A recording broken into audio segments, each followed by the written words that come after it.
Hello students, again welcome to ambition classes. So again start करते हैं एक नई वीडियो के साथ, class 10 section B. And I request all of you जो फर्स्ट टाइम मेरे चैनल को विजिट कर रहे हैं, kindly subscribe my channel, share my videos with your friends. चलिए स्टार्ट करते हैं। Let's get started students.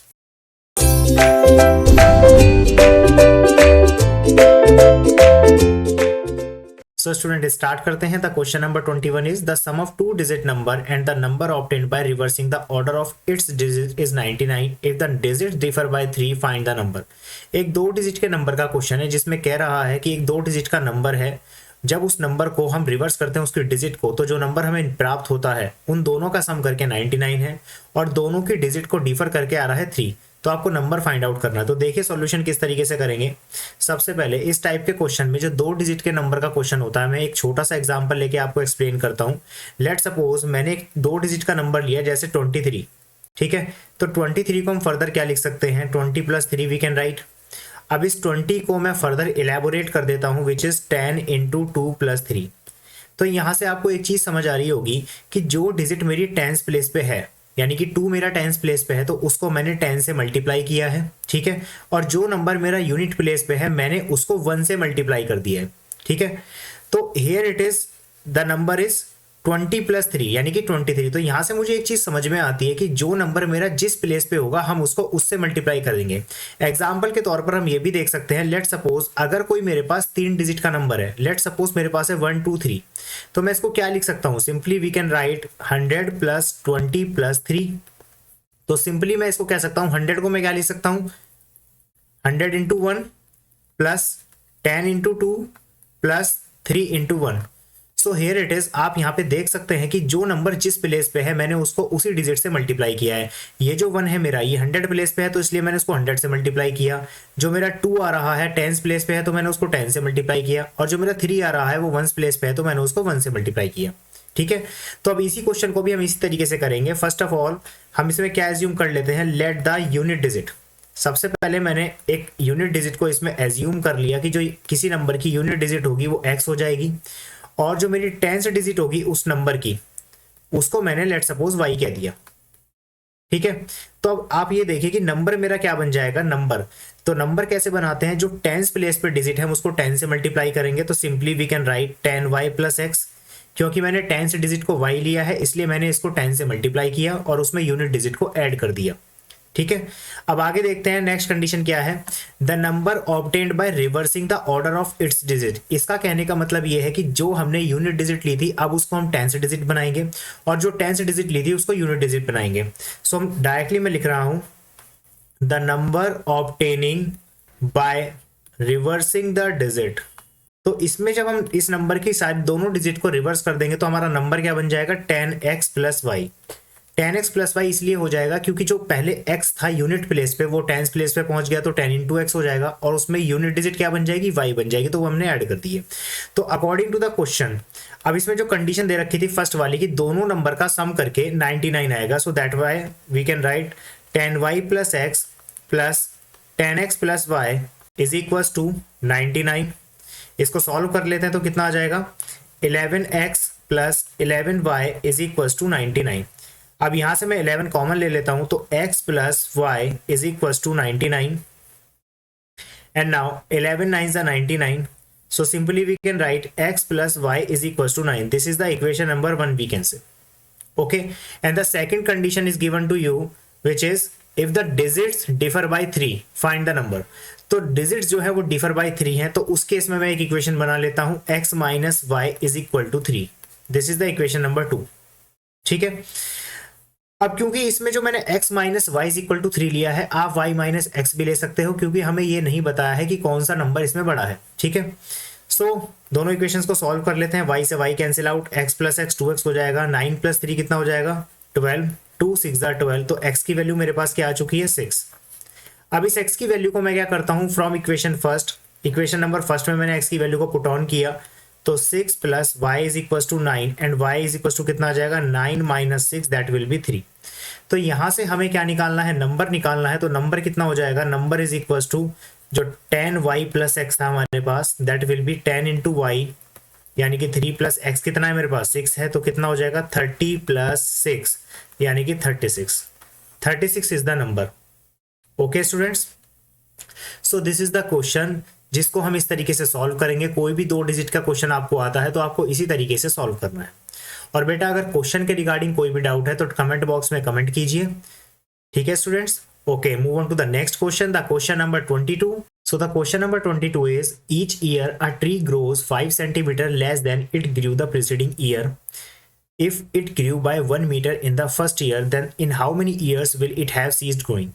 The question is saying about हर साल एक पेड़ जो है वो 5 सेंटीमीटर लेस ग्रो होता है उसके प्रीवियस ईयर से, और अगर फर्स्ट ईयर में वो 1 मीटर ग्रो हुआ है तो आपको बताना है कि कितने साल में वो सीज्ड ग्रोइंग रह जाएगा, ठीक है। यानी कि कहना चाहिए कि उसकी ग्रोथ जो है वो बिल्कुल जीरो हो जाएगी, ये हमें बताना है।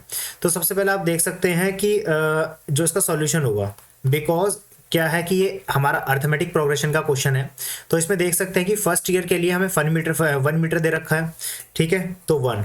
अब जो सेकंड ईयर होगा, सेकंड ईयर में क्या होगा, 5 सेंटीमीटर लेस ग्रो हो रहा है, तो सबसे पहले हम 5 सेंटीमीटर को मीटर में कन्वर्ट कर लेते हैं, which is 0.05 metre. So we can write 1 minus 0.05। Similarly जो थर्ड ईयर होगा उसमें क्या होगा, 1 minus 2 into 0.05 and so on, ठीक है। तो यहां से एक चीज समझ में आ जाती है, जो एपी बन के आएगी 1, 0.95, 0.90 एंड सो ऑन। तो इससे हमें समझ में आ जाएगा कि जो फर्स्ट टर्म है एपी की which is 1, the d is what, d को कैसे निकालें, 0.95 second term minus first term which is equal to minus का 0.05 बचेगा, ठीक है, माइनस का 0.05 आ गया। दूसरी बात, इसमें जो ए एन होगा, ए एन का मतलब क्या है, ए एन कह दो या last term of the series कह दो, वो क्या हो जाएगी, 0, क्योंकि एक कंडीशन ये आ जाएगी जब हर साल पेड़ जो है 5 सेंटीमीटर लेस ग्रो हो रहा है, तो एक कंडीशन ऐसी आ जाएगी वो 0 रह जाएगा। तो निकाल लेते हैं, तो a n is equal to a plus n minus 1 into d, हमारे पास फॉर्मूला है। तो ए एन का मतलब क्या है, 0, और ए कितना दिया हुआ है, 1 प्लस एन माइनस 1, तो एन तो हमें निकालना है, एन माइनस 1 इंटू डी कितना है हमारे पास, minus 0.05। Okay, so 0 is equal to 1 plus, अब इसकी मल्टीप्लाई इसमें करें तो क्या आ जाएगा, सिंपली जब हम इसकी मल्टीप्लाई करेंगे तो ये हो जाएगा minus 0.05 n and minus minus plus 0.05। इसको उठा के इधर ले आते हैं, तो पहले इसको ऐड कर लेते हैं, 1 प्लस 0.05 इज 1.05 माइनस 0.05 एन, तो ये कितना हो जाएगा, 0.05 एन इज इक्वल टू 1.05। तो आप देख सकते हैं यहाँ से जो n की वैल्यू आएगी that will B 1.05 upon 0.05, point से पॉइंट कैंसिल आउट हो जाएगा। नाउ 5 से इसको डिवाइड करेंगे तो 21 आएगा, सो n इज इक्वल टू 21। तो यहाँ से हमें पता चला कि 21 साल में जो पेड़ है उसकी ग्रोथ बिल्कुल 0 हो जाएगी, ठीक है students. So this is the question number 22। So now just move on to the next question. So the question number 23 is, a vertical stick which is 15 centimeter long cast a 12 centimeter long shadow on ground. At the same time, a vertical tower cast a 50 meter long shadow on the ground. Find the height of the tower. देखिए question में क्या है, a vertical stick. Generally क्या होगा इस question में, जैसे ही हम शेडो वगैरह के बारे में बात करते हैं तो आपको ये लगेगा कि कहीं ना कहीं ये ट्रिग्नोमेट्री के क्वेश्चन से रिलेट करता है, बट ऐसा नहीं है। तो इस केस में क्या होगा, ये जो क्वेश्चन है जनरली आपका ट्राइंगल का क्वेश्चन है। तो देखो इसको सोल्यूशन हम किस तरीके से करेंगे। सबसे पहले आप ये देखिए, अ वर्टिकल स्टिक, एक वर्टिकल स्टिक है जो 15 सेंटीमीटर लॉन्ग है और जो 12 सेंटीमीटर लॉन्ग शेडो कास्ट कर रही है ग्राउंड पे। तो कहीं ना कहीं जो कंडीशन बनेगी कुछ इस टाइप से बन के आएगी। Let suppose here it is the triangle in which ये 90 डिग्री है सपोज मेरे पास, क्योंकि वर्टिकल स्टिक है तो बिल्कुल 90 डिग्री फॉर्म करेगी। सो 15 सेंटीमीटर की तो मेरे पास ये वर्टिकल स्टिक है, जो 12 सेंटीमीटर है वो उसकी शेडो कास्ट हो रही है ग्राउंड पे। Let suppose this is the triangle ABC। तो मैं क्या करता हूँ, सबसे पहले इसको मीटर में कन्वर्ट कर लेता हूँ, ठीक है, क्योंकि मुझे क्या दे रखा है, जो टावर कास्ट कर रहा है 15 मीटर लॉन्ग शेडो कास्ट कर रहा है ग्राउंड पे। तो इस केस में हम क्या करें, सबसे पहले दोनों को मीटर में कन्वर्ट कर लेते हैं। तो AB इज इक्वल टू कितना आ जाएगा, 0.15 मीटर, और जो BC है, BC आ जाएगा मेरे पास 0.12 मीटर, ठीक है। सिमिलरली आगे क्या कह रहा है, at the same time a vertical tower cast a 15 metre long shadow on the ground. तो find the height of the tower. तो एट द सेम टाइम, तो उसी टाइम पे एक टावर भी है मेरे पास, ठीक है। Let suppose PQ the tower. तो जो PQ टावर है, अब वर्टिकल टावर है तो ऑब्वियस सी बात है कि वो भी 90 डिग्री फॉर्म करेगा। तो यहाँ पे क्या है, 15 मीटर लॉन्ग शेडो, तो जो उसकी शेडो है वो 50 मीटर है, और जो PQ है, let suppose the height of the tower को मैंने h मान लिया, जो मुझे इसमें बतानी है। तो सिंपली अगेन, तो मेरे को क्या दे रखा है, PQ दिया हुआ है इसमें h, और इसमें RQ मुझे दिया हुआ है 50 मीटर। तो देख सकते हैं दोनों ही ट्राइंगल जो है 90 डिग्री के ट्राइंगल है, तो सबसे पहला काम क्या हो जाता है, दोनों ट्राइंगलों को हमें सिमिलर दिखाना होगा। So in triangle A B C and triangle P Q R, अब दोनों ट्राइंगल में सिमिलर दिखाने का बहुत आसान तरीका है। आप देख सकते हैं angle B is equal to है एंगल क्यू के, दोनों 90 डिग्री होंगे, and similarly angle C equal होगा एंगल आर के, ठीक है। So by angle property we can say that angle triangle A B C is similar to triangle P Q R. जो triangle A B C है वो triangle P Q R के similar हो जाएगा।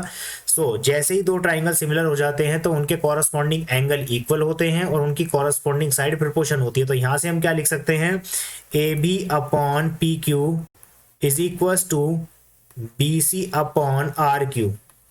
Okay students, so the a b is what, a b हमें पहले से दे रखी है विच इज 15 यानी कि 0.15 metre, and upon p q is what h, b C is what, b c हमें दिया हुआ है 0.12 metre, and upon r q is what 50 metre. Okay, तो सॉल्व करते हैं। देखो पॉइंट से पॉइंट खत्म हो जाएगा, ठीक है। अब क्या करें, तो एच की वैल्यू हमारे पास आ जाएगी 15 इंटू 50 अपॉन 12, 3 4 ज़ा 12, 3 5 ज़ा 15, 2 2 ज़ा 4, 2 2 ज़ा 4, 2 5 ज़ा 10। नाउ 2 से इसको डिवाइड कर देते हैं, तो 12.5 आ जाएगा यहाँ पर, which is h is equal to 12.5 into 5। इसको मल्टीप्लाई कर लेते हैं तो जरा कितना आएगा, 5 5 ज़ा 25, कैरी ओवर 2, 5 2 ज़ा 10 और 2 12, 1 5 1 ज़ा 1 और 6, 62.5 metre. This is the height of the tower. तो बेटा आप लोगों को ये ध्यान रखना है कि जब भी क्वेश्चन हो, जरूरी नहीं कि सभी शैडो वाले क्वेश्चन आपके जो हैं एप्लीकेशन ऑफ ट्रिग्नोमेट्री से ही होंगे। सो मेक श्योर कि आपको क्वेश्चन को किस तरीके से सॉल्व करना है।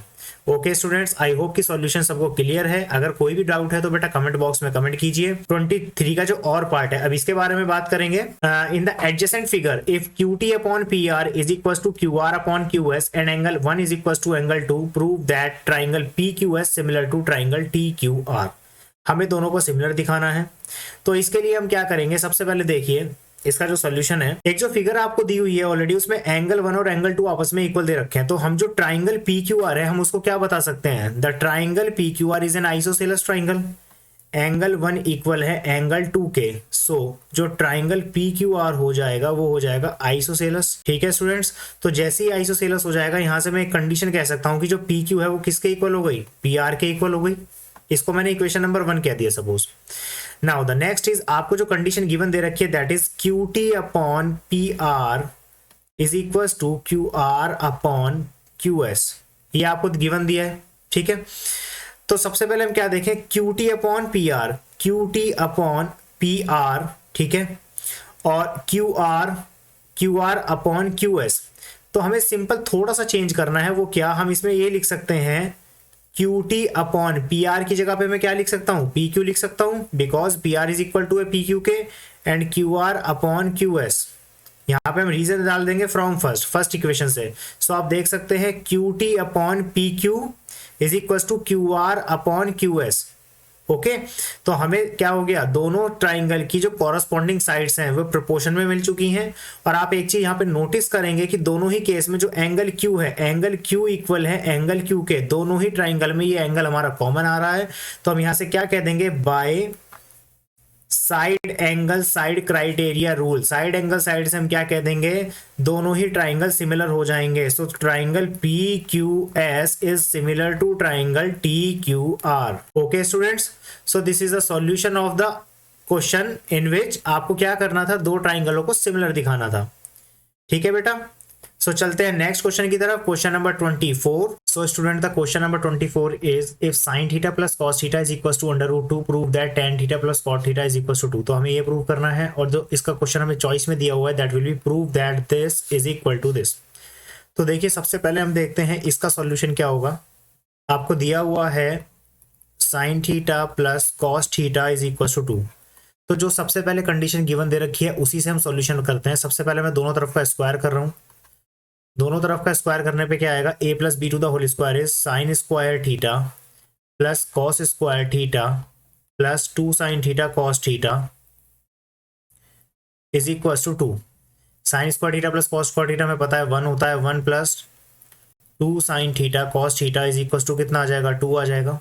सो यहाँ से 2 sine theta cos theta is equal to 2 minus 1। So 2 sine theta cos theta is equal to 1, और यहाँ से साइन थीटा कॉस थीटा की वैल्यू हमारे पास क्या आ चुकी है 1/2। ठीक है, यहाँ से हमने इसकी वैल्यू निकाल ली। अब आप देख सकते हैं जो लेफ्ट हैंड साइड है जो हमें प्रूव करनी है, लेफ्ट हैंड साइड क्या है क्वेश्चन के अंदर, LHS हमें निकालना है tan theta plus cot theta. तो tan theta plus cot theta को सिंपली मैं साइन और कॉस में ब्रेक कर सकता हूं, that will be sine theta upon cos theta, because tan theta होता है cot theta is cos theta upon sine theta.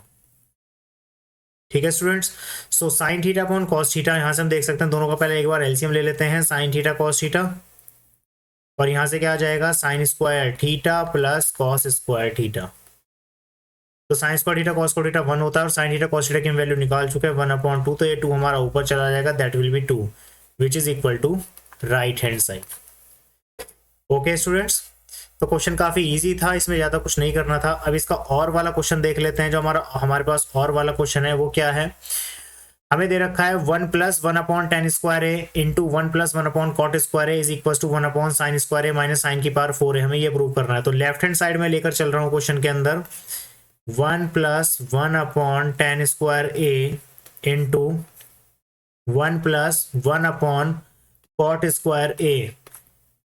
तो सबसे पहले आप देख सकते हैं कि 1 प्लस 1/tan क्या होता है, कॉट होता है, तो सिंपली मैं लिख दूंगा कॉट स्क्वायर ए, और 1 प्लस कॉट 1/cot को क्या लिख सकते हैं हम, tan स्क्वायर ए। ठीक है, तो 1 प्लस कॉट स्क्वायर थीटा क्या होता है, कॉसेक स्क्वायर थीटा, हमें सभी को पता है, एंड 1 प्लस tan स्क्वायर ए क्या होता है, सेक स्क्वायर ए।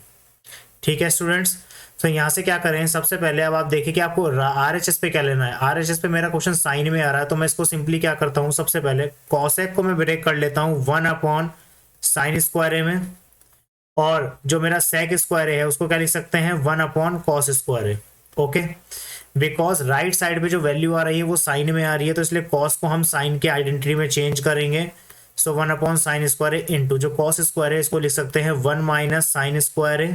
ठीक है, और इसको अंदर मल्टीप्लाई कर देंगे, so 1/sin square a minus sine raise to the power 4a. This is your right hand side. This is the next question. Question number 25 is a quadrilateral ABCD is drawn to circumscribe a circle. Prove that AB plus CD is equals to AD plus BC. So देखिए question बहुत आसान है, ज़्यादा कुछ नहीं करना है कि इसके लिए आपको एक थ्योरम का पता होना ज़रूरी है। थ्योरम क्या है, जनरली हमें एक चीज़ पता है कि जो भी सर्कल होता है और सर्कल में लेट सपोज ये एक मेरे पास एक सर्कल है, अब इस सर्कल के किसी एक्सटर्नल पॉइंट से मैंने कोई 2 टेंजेंट्स बनाई। ठीक है, तो हम ये पहले ही सर्कल के अंदर प्रूव कर चुके हैं कि दोनों टेंजेंट क्या होंगी, दोनों टेंजेंट आपस में इक्वल होती हैं, यानी कि ए बी किसके इक्वल हो जाएगी, ए सी के इक्वल हो गए। ठीक है, तो उसी थ्योरम का यूज करेंगे इस क्वेश्चन के अंदर। तो देखिए सॉल्यूशन किस तरीके से करेंगे। सबसे पहले फर्स्ट ऑफ ऑल मैं क्या लिख सकता हूं इसमें, मैं इसके अंदर लिख सकता हूं जो ए पी है, ए पी इक्वल हो जाएगी किसके, ए एस के। इसको इक्वेशन नंबर 1 मैंने कह दिया। सेकंड इज मैं कह सकता हूं जी जो बीपी है, बीपी इज इक्वल टू हो जाएगा बी क्यू के, this is the equation number 2। The equation number 3 is C Q is equal to C R, this is the equation number 3, and D R is equal to D S, this is the equation number 4। ठीक है, और इन सभी का एक ही reason आएगा, क्या, tangent drawn from an external point to the circle are equal. ठीक है स्टूडेंट्स, सो अभी क्या करना है, A B plus C D को लेफ्ट साइड पे बनाना है। तो ए बी देखिए कैसे बनेगा, ए बी को बनाने के लिए मुझे क्या चाहिए, A P plus P B चाहिए। तो A P plus P B आपको दिख रहा होगा इक्वेशन नंबर 1 और 2 में मुझे ए पी और पी बी बी पी मिल जाएगा। ठीक है, सिमिलरली सी डी मुझे बनाना है, तो सी डी बनाने के लिए मुझे क्या चाहिए, डी आर और सी आर चाहिए। तो आप देख सकते हैं डी आर तो यहाँ पर है लेकिन सी आर हमारा यहाँ पर है, तो मैं इक्वेशन नंबर 3 को थोड़ा सा चेंज करके लिख रहा हूँ, जिसमें हम क्या लिख सकते हैं, C R is equal to C Q. तो मैंने चेंज करके इसलिए लिखा बिकॉज मुझे लेफ्ट साइड पे सी डी बनाना है। Now you can see equation number 1 plus equation number 2 plus equation number 3 plus equation number 4, सभी इक्वेशंस को हम आपस में ऐड कर देंगे। तो क्या बनेगा, A P plus B P plus C R plus D R is equal to A S plus B Q, A S plus B Q plus C Q plus D S. तो आप देख सकते हैं ए पी प्लस बीपी ये मिलके बनेगी मेरे पास A B, and C R plus D R मिलके बनेगा C D is equal to A S plus B Q. अब A S plus B Q है तो ध्यान से देखिए, ए एस को बी क्यू के साथ नहीं ले रहा हूं मैं, ए एस को डी एस के साथ लूंगा। ए एस और डी एस को मैं जब एक साथ लूंगा तो बन जाएगा ए डी, और सिमिलरली जो बी क्यू और सी क्यू है उसको मिला के बन जाएगा बी सी। और आप देख सकते हैं कि यही हमें प्रूव करना था। Okay students, so this is the question number 25 and I hope कि सॉल्यूशन सभी को समझ में आ रहे हैं। और बेटा अगर समझ में आ रहे हैं तो आप मेरे चैनल को सपोर्ट कीजिए, सब्सक्राइब कीजिए, वीडियो को अपने फ्रेंड्स के साथ ज़्यादा से ज़्यादा शेयर कीजिए। मिलते हैं नेक्स्ट वीडियो में। इसी तरीके से 5 क्वेश्चंस के सेक्शन भी और बनाएंगे नेक्स्ट वीडियो में। Okay students, bye bye everyone, have a nice day.